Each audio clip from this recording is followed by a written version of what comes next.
Olá, meu nome é Carlos Siqueira, seja muito bem-vindo e bem-vinda a este meu canal. Aqui nós falamos de literatura e tentamos falar sempre sobre escritores diferentes, de épocas, estilos, nacionalidades e gêneros diferentes. E hoje, pela primeira vez, eu trago um clássico mexicano e universal. Devido ao dia em que esse vídeo está sendo publicado, dia 6 de novembro de 2022, 4 dias depois do dia de finados, do dia dos mortos. Então, eu aproveito esse tema e trago esse livro que versa justamente sobre isso, sobre os mortos e como eles continuam presentes na nossa vida. Bem, a obra escolhida é um clássico mexicano, mas também universal, um livro que influenciou diversos escritores latino-americanos. Entre eles, alguns se tornaram até mesmo anos depois Nobel de Literatura. Estou falando, por exemplo, de Mário Vargas Llosa e Gabriel Garcia Marques, autor do clássico 100 Anos de Solidão.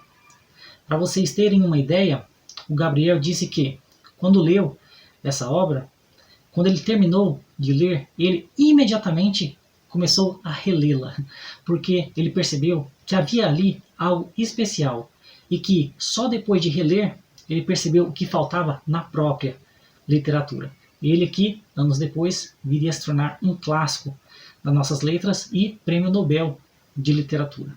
Mas essa obra influenciou outros grandes escritores, como Julio Cortázar e Jorge Luis Borges, grandes escritores argentinos. Bem, estou falando de Pedro Páramo, de Juan Rulfo.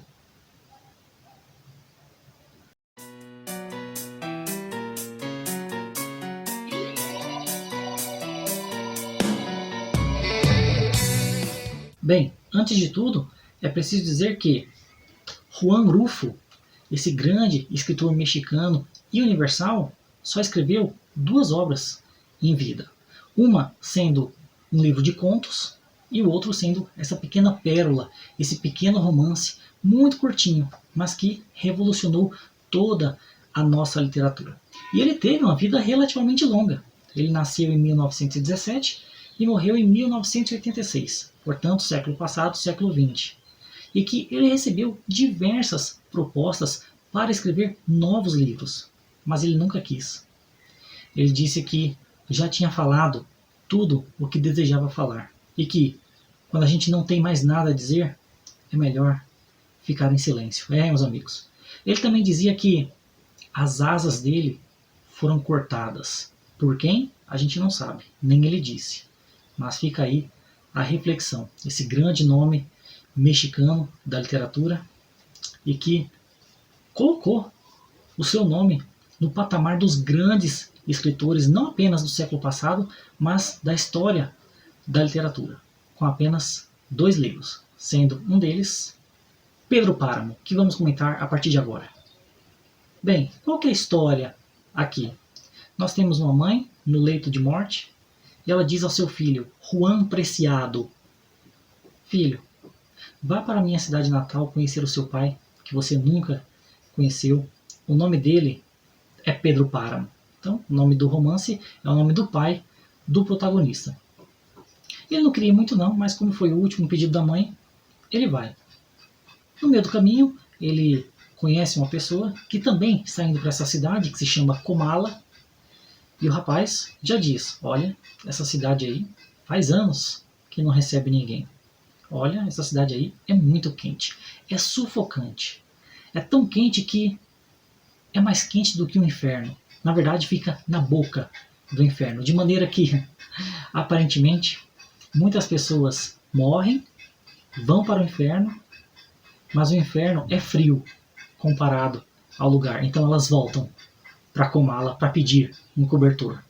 Isso é muito significativo. Aliás, tudo aqui é muito significativo. O livro é curtíssimo e o Juan Rulfo, ele disse que esse livro ele tinha várias páginas a mais, mas ele foi cortando. Foi cortando até deixar só o essencial, até deixar só os ossos. Isso é muito significativo porque já estamos falando de mortos. Meus amigos. Então, conversa vai, conversa vem com esse outro viajante E aí ele fala, mas você vai fazer o que nessa cidade, Comala? Ah, eu vou atrás do meu pai, minha mãe pediu para eu conhecê-lo. Quem é seu pai? Pedro Páramo. Ah, é meu pai também. Como assim você é filho de Pedro Páramo? Na verdade, ele teve muitos filhos lá em Comala. Por onde ele passava, ele fazia filhos. E não pegava nenhum para cuidar. Depois a gente descobre que, na verdade, esse Pedro Páramo não era uma boa pessoa, não. Na verdade, ele era um tipo de coronel ali da cidade, ele tinha muitas terras, muita influência, muito poder, muito dinheiro. Ele mandava e desmandava na cidade. Mandava em tudo e em todos. Fazia filho por onde passava e ninguém gostava dele. Matava várias pessoas, pagava para matar. Como é dito aqui, ele era o rancor em pessoa. Não sei se rancor era a palavra, mas é uma coisa negativa em pessoa. Então, mesmo assim, o nosso protagonista, Juan Preciado, vai até a cidade. Chegando lá, ele percebe que não tem ninguém na cidade. E o camarada fala para ele, o camarada que também é filho de Pedro Páramo, essa cidade morreu junto com Pedro Páramo, ou seja, Pedro Páramo já está morto. E depois a gente descobre que, na verdade, todo mundo naquela cidade já morreu também. Mas mesmo assim, ele vai, ele segue e ele encontra algumas pessoas. Todas elas, a gente descobre, mortas. E uma delas é uma mulher, e a mulher fala, sua mãe avisou que você viria. Ué, mas minha mãe morreu faz pouco tempo, minha mãe morreu ontem. Ela veio avisar hoje de manhã aqui. Então você percebe esse caráter fantasioso. Esse livro ele foi muito influente por conta do estilo dele, que é o que nós chamamos de realismo mágico. Existe um mundo real, mas também existem essas figuras de um mundo além, que convivem normalmente com seres reais. Isso influenciou diversos escritores latino-americanos. Uma outra característica dessa obra é que cada capítulo é narrado por uma pessoa diferente, ou seja, essa é uma obra polifônica. Já mencionei o que é polifonia algumas vezes aqui, hein? Significa várias vozes, vários narradores. E mais do que isso, esses narradores aqui, eles se encontram tanto no presente quanto no passado. Você não sabe, até que você comece a ler o capítulo, quem é que está falando, para quem está falando, onde a pessoa está, se está no presente, se está no passado. Essa pessoa fala mais de uma vez. Existem vários outros personagens e que, aliás, os personagens da própria vila não sabem quem está falando. Você ouviu uma voz? Ouvi. De quem será? Por essa voz aí, deve ser tal pessoa que morreu há tanto tempo, de tal forma. E aí começa a história da pessoa. Então, na verdade, o que nós temos aqui é uma busca de um filho por um pai, mas que não tem como encontrar o pai. Só encontra histórias do pai. Isso é muito significativo, porque estamos falando de mortos. Os mortos que constituem a nossa vida e que deixam memórias para trás. Deixam ligações, deixam consequências também para trás. Quer dizer, as consequências ficam para frente. Eles, os mortos, é que ficam para trás. Então, é um romance assim plurissignificativo. Em tudo, como eu mencionei, ele está indo para essa cidade e, na verdade, essa cidade fica no lugar baixo. Eles estão descendo. O que pode nos lembrar já o próprio inferno, que dizem que fica embaixo. E o conhecido, que também é filho do Pedro Páramo, fala, essa cidade, Comala, ela é mais quente do que o inferno. Depois a gente descobre que todo mundo naquela cidade, na verdade, já morreu. Então, tudo aquilo remete justamente ao além, uma cidade fantasma. E é preciso lembrar também que a Igreja Católica ela foi muito influente na nossa América Latina. Então, nós vamos encontrar várias questões religiosas no livro. Essa questão da alma. Nós temos também um padre, nós temos vários personagens, todos eles com suas histórias trágicas, e nós sabemos que a tragicidade é muito importante para a religião. Você já viu algum quadro de pessoas, personagens bíblicos sorrindo? Só os do mal, né? Se você for ver os santos, se você for ver os apóstolos, todos eles estão sérios ou tristes. Então, todas aquelas histórias são trágicas. Todo mundo conta a sua história. Por isso que nós temos vários narradores diferentes. E todas essas pessoas estão interligadas. Basta você ler com atenção. Mas é preciso dizer também que este é um livro para ser relido, assim como fez Gabriel Garcia Marques. Porque numa leitura só pode ficar um pouco confuso. Mas depois você percebe que, na verdade, as histórias foram recortadas e colocadas uma aqui, outra lá, como se fosse um quebra-cabeça. Então nós temos essas vidas trágicas, narradas pelos próprios personagens. Daí que vem o romance a ser polifônico, com várias vozes, vários narradores, tanto no presente quanto no passado. E eu devo dizer, gente, que é uma história mais triste do que a outra. É um livro assim muito pungente. E que todas essas histórias estão permeadas de medo, de injustiça. Injustiça criada, aliás, pelo próprio Pedro Páramo, que era, assim, o coisa ruim em pessoa. Bom, você tem história de incesto, você tem história de a falta de perdão, você tem a história de um amor desmedido, você tem muitas histórias nessa mesma história. E aqui eu vou comentar sobre um elemento muito significativo na obra, que eu já mencionei que esse Pedro Páramo, por onde ele passava, ele fazia filho. Só que ele não cuidava de nenhum deles, exceto de um, que ele cuidou mesmo, fez a criança crescer e se tornar até mesmo uma cópia dele, que é o Miguel Páramo. Não confundir com o nosso protagonista Juan Preciado, que chegou bem depois. Isso aqui é uma história que a gente conhece do passado. Esse Miguel Páramo era uma cópia do Pedro Páramo. Era um bicho ruim desde criança. E, assim como o pai, violento, abusivo, por onde passava também ia abusando das mulheres, das meninas, etc. E aí, um dia ele fez duas maldades muito grandes com a família de um padre, o padre da região. O nome dele é Renteria, se eu não me engano. Isso é muito significativo, porque o padre, que é o intermediário entre os humanos comuns e Deus, o padre que deveria levar as pessoas a Deus, o padre que deveria rezar pelas pessoas, o padre não conseguiu perdoar Miguel Páramo. Então você já tem um sentimento aqui negativo de uma pessoa que era para ser quase santa, embora humana. Mas esse Miguel Páramo morreu. E o padre achou bom. E o padre, ele não quis fazer a missa para a morte do Miguel Páramo. Mesmo que Pedro Páramo, que mandava e desmandava na cidade, pediu para que o padre rezasse uma missa para o filho dele, o único filho que ele resolveu criar. Mas o padre não fez. O padre falou, não, seu filho não merece. E aí, Pedro Páramo jogou um montante de dinheiro para o padre. E nós estamos falando de uma cidadezinha no interior do México, Comala.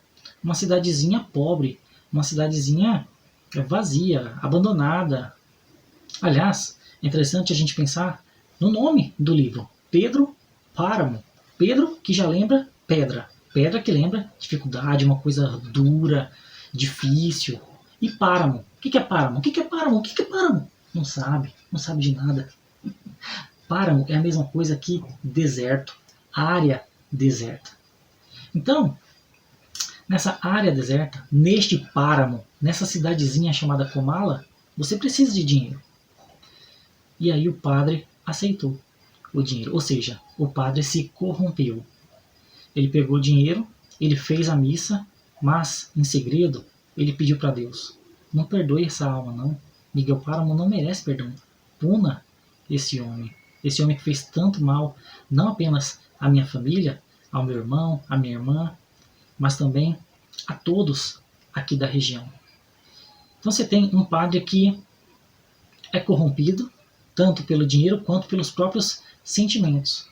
E aí ele se sente culpado. Todo mundo ali carrega uma culpa, carrega um pecado. E ele vai se confessar com seus superiores. E aí é os superiores que falam para ele, meu amigo, você não pode mais ser padre. Você não pode mais tentar interceder pelas pessoas.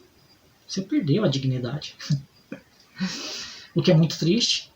E aí, talvez isso justifique por que aquela cidade virou fantasma. Porque as pessoas iam morrendo, uma a uma. Antes de morrer, elas queriam se confessar, mas o padre não intercedia mais por elas. Então, as almas delas ficavam vagando, vagueando por ali. Essa é uma justificativa, mas nós também podemos pensar na metáfora de que os mortos, eles não desaparecem. Eles não morrem de verdade. Eles continuam dentro da gente. Eles continuam vagando ao nosso redor, nas coisas que fizeram em vida, nas casas, nas ruas, nos lugares que frequentavam, nas nossas memórias. E aqui eu sempre lembro dele, José Luiz Peixoto, que no seu livro Morreste-me, ele fala que, bem no finalzinho, que ia se lembrar do pai como uma forma de revolta contra o mundo que tenta nos fazer esquecer. O que é muito bonito e eu sempre acabo lembrando, sempre que eu vejo essa relação entre os vivos e os mortos, que é muito bonito. Os mortos que devem ser valorizados, devem ser lembrados, e não como esse desgoverno que nós temos até então. Bom, esse vídeo está saindo no dia 6 de novembro. A eleição foi dia 30. Será que o Bolsonaro perdeu a eleição?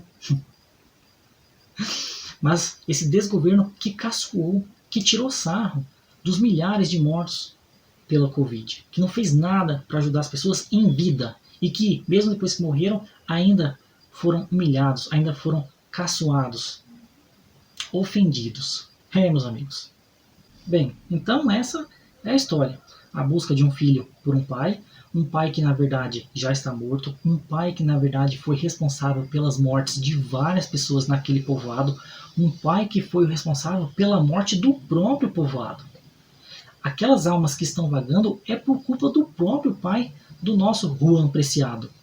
Que na verdade isso aqui é uma metáfora, ou pode servir como uma metáfora, de uma terra sofrida, uma terra ferida. Uma terra em que há mortes por todos os lados. E essas mortes que foram causadas de maneira não natural. Essas mortes que carregam culpa, carregam sentimentos negativos. Essa terra, o México, que na verdade não é muito diferente dos nossos países irmãos, vizinhos latino-americanos. Então, é um romance assim cheio de camadas, um romance que a linguagem é muito fácil, é acessível. Eu vou ler alguns trechos daqui a pouco para vocês perceberem a linguagem do Juan Rulfo. Vocês vão ver que não é difícil, mas a forma que ele conta a história pode soar um pouco difícil, porque cada capítulo é uma pessoa narrando os fatos. E esses fatos estão tanto no presente quanto no passado. Todas as pessoas ali se conhecem de uma maneira ou de outra. Todas estão interligadas. Então é um romance cheio de camadas, mas que vale muito a pena ser lido. É o romance preferido de muita gente. Não se tornou, assim, uma das obras preferidas da minha vida, mas eu reconheço a beleza dele, tanto estética quanto temática, e a influência que ele teve pelo modo de narrar as histórias, de maneira polifônica. A linguagem é muito parecido com a oralidade, porque as pessoas aqui são do campo, são trabalhadores ou pessoas simplesmente rurais, o que era uma novidade para a época. Então tudo isso é preciso ser reconhecido, além de toda a carga de sentimentos e também os elementos simbólicos. Como eu mencionei lá no começo, né, eles estavam descendo, ou seja, como se já estivessem indo para a cova, porque a cidade já está morta, então a cidade inteira como um próprio túmulo. Aí o camarada vai e fala que, na verdade, aquela cidade é o próprio inferno, é mais quente do que o inferno, mas que as pessoas morrem, vão para o inferno e voltam em busca de um cobertor. Aliás, o cobertor que também é algo que pode nos auxiliar na nossa vida. O cobertor que traz essa temperatura mais quente que na verdade é metáfora para o sentimento caloroso, bom. E por que será que as pessoas buscam o bom? Porque onde elas estão não está bom. É sempre aquilo, né? A gente busca o que a gente não tem. Aliás, as pessoas estarem vagando é porque, na verdade, como elas morreram de uma morte não natural, muita coisa ficou incompleta. Muita coisa ficou sem ser terminada. Os ciclos não foram terminados da maneira que deveriam ter sido terminados. Por isso, talvez que elas vaguem. Aliás, existem alguns mortos aqui que nem sabem que morreram. Um morto chega pro outro e fala, não, mas você já morreu. Eu? A pessoa nem sabe que morreu. Meus amigos, então, uma obra assim, plurissignificativa que eu gostei bastante, embora não tenha se tornado uma das minhas leituras preferidas da vida. Mas gostei bastante. Agora eu vou ler alguns trechos do livro que eu separei para vocês notarem a linguagem do Juan Rulfo, que é muito seca, como o próprio Páramo. Vejamos. Há um trecho aqui, mais ou menos na metade do livro, em que uma pessoa diz: esta cidade está cheia de ecos. Parece até que estão trancados no oco das paredes ou debaixo das pedras. Quando você caminha, sente que vão pisando seus passos. Ouve rangidos, risos. Umas risadas já muito velhas, como cansadas de rir. E vozes já desgastadas pelo uso. Você ouve tudo isso. Acho que vai chegar o dia em que esses sons se apagarão. E aí mais para frente é dito assim: cheguei perto para ver aquela animação e vi isto. O que estamos vendo agora? Nada. Ninguém. As ruas tão solitárias como estão agora. Depois, deixei de ouvir a festa. É que a alegria cansa. Meus amigos, muito bonito, muito reflexivo. Então você tem aqui o próprio pensamento dos personagens de que aquela cidade é abandonada como se já fosse um próprio cemitério, um túmulo, e que aquelas pessoas que aparecem, que todas já estão mortas, na verdade, podem ser como murmúrios de pessoas que já morreram.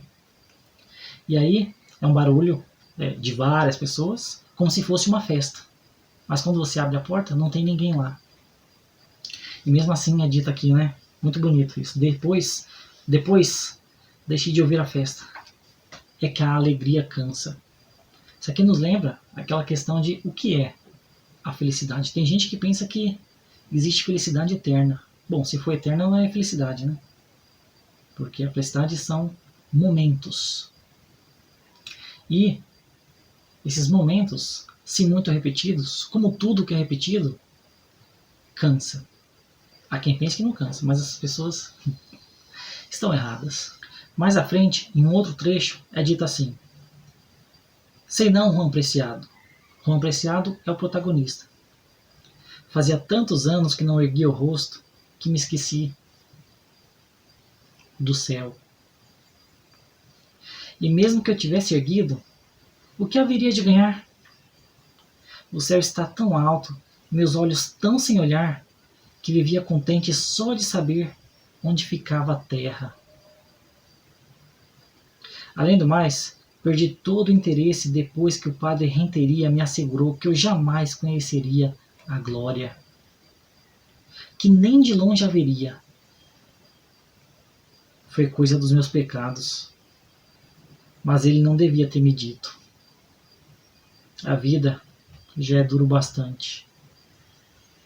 A única coisa que faz com que a gente mova os pés é a esperança de que ao morrer nos levem de um lugar a outro.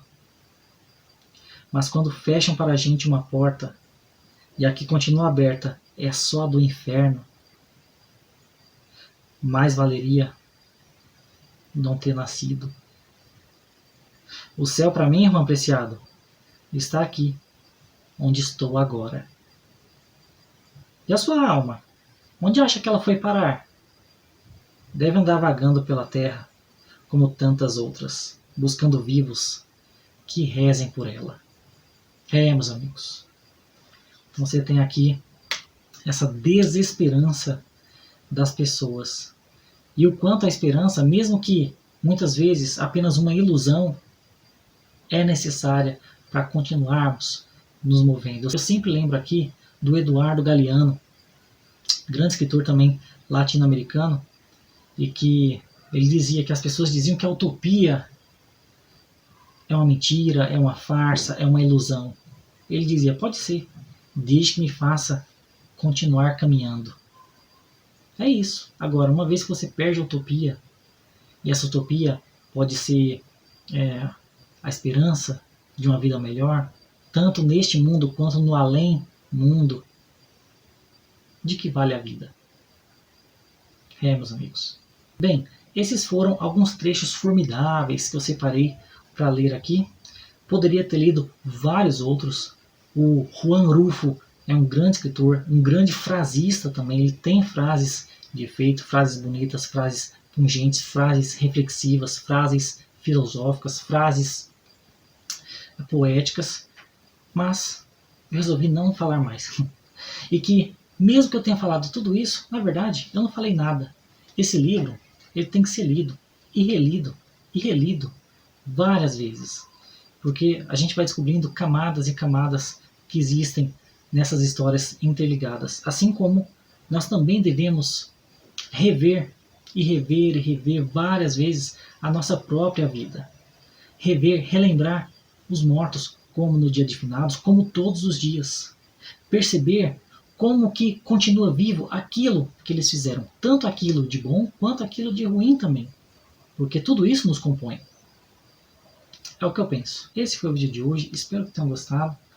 Juan Rulfo, Pedro Páramo, grande escritor latino-americano, mexicano, universal, um homem que revolucionou a literatura com apenas 2 livros. O outro é um livro de contos, se eu não me engano se chama Chão em Chamas.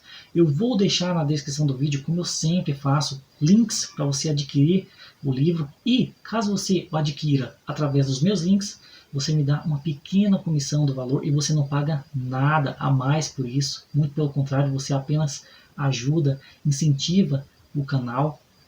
E é isso. Livro fácil, livro bonito. Ambos os livros do Juan Rulfo são publicados pela José Olímpio. Uma nova edição, saiu há pouco tempo. Diagramação muito bem feita. Prefácio muito interessante também. Recomendo bastante. Esse foi o vídeo de hoje. Se você chegou até aqui, muito obrigado pela atenção. Se você gostou do vídeo, curta, comente, compartilhe, se inscreva no canal. Essas coisas todas que eu sempre peço. Essas coisas todas que todo mundo pede. Muito obrigado pela atenção e até a próxima.